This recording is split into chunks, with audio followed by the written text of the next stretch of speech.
Vazvita pamusoro ivatungamiri, pamusoro iwana baba wana mai, all protocols acknowledged manerano. Ndisati ndatanga ndiri kuda kungorumbidza kuti RRW yarepresenta zvakaita screen kuita red and blue. Ndandichimbodai kungomacha ndikati hewo masoja aMwari. Saka tinokutendai nokukuonai vana mai vana gogo manhero anaya. Mwari vane chinanga chavo.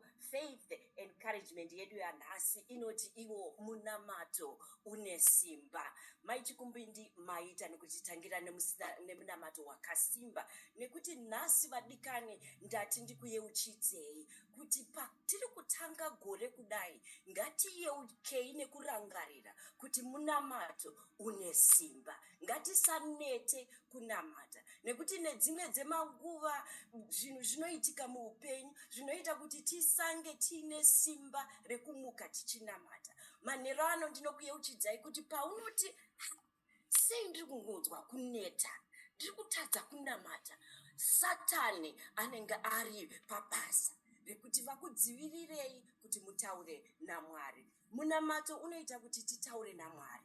Munamato unoita kuti tikonekte naMwari. Munamato unoita kuti tiwane peace nedirection, which is more important. Kuti tiwane direction yekuti ndoita sei pazuva ranhasi, ndoita sei pagore ranhasi. Munamato ndiyo connection yedu yatiinayo kuna Baba vakatisika vachatipa direction yegore rino.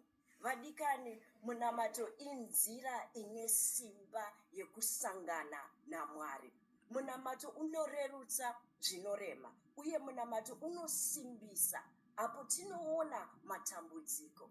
Dambudziko renyika, dambudziko rekurwara, dambudziko rekurwarirwa, dambudziko rekushayikirwa, kana dambudziko remudzimba nedambudziko rekurera vana. Mwari vanoti ivo, namatai mundikumbire mutaure neni, chiko chiri pamwoyo wenyu, chiko chamuri kuda. Tinotenda nenguva ino nekuti minamato yedu ichabva ipo pano. Kunamata kwaita maichikumbindi ndikati hasi vanzwa encouragement yangu yanhasi nekuti matestimony ndo watiri kuda. Sekutaura kwandakaita zuro ndikati nyorai pasi kuti muri kudei after 10 days ino. Mwari vari kuti chimbondiedza.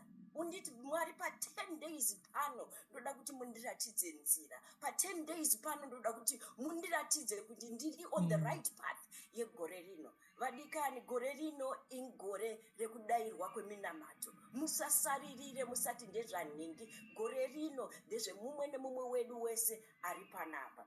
Saka ndisati ndapedza ndinoti izvo kune mese Mwari ngavakuitirei nyasha. Mwari ngavakuratidzei, that is our prayer, kuti vakuratidzei kuti I hear your prayers, ndiri kunzwa minamato yenyu. Nguva ino ndaakuidzosera kwamuri. This is to